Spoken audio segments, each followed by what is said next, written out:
but it wicks its way up into the soil, keeping your plants happy. But there's a lot less water used because it's a closed system. There's no evaporation or very little, and the top remains quite dry, so you virtually have no weeds. There's also a little tower in the centre here that you can drop some kitchen scraps into. The worms will come in, make some plant food, keep your plants happy.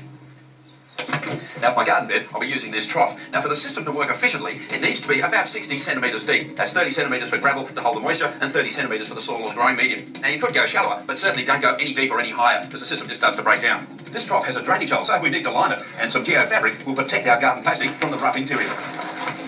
My feed pipe, I'm just using a piece of PVC tubing, and it needs to be the full length of the trough. Now it needs to have drainage holes all the way along the length. Now stop the gravel getting in, just put a little end piece, nice and firm. Now the other end, a 90-degree elbow joint, and then slip in the riser, and it needs to go above the soil level. A drainage pipe level with the top of the gravel will make sure that we don't overwater and drown our plants.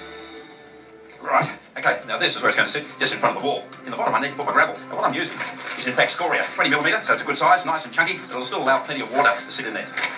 Now I need a layer to stop the soil from going through into the gravel, and still allow the water to come up through. The geofabric is perfect for that.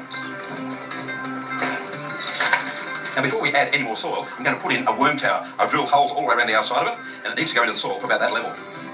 Now the fun part starts, the planting up. And you've got to be careful because some plants go really well together and others need to be separated. So I'm going for ones that like it just a fraction moist, like these beautiful mignonette or lettuce. Strawberries, they'll just droop over the side, you can harvest them so easily.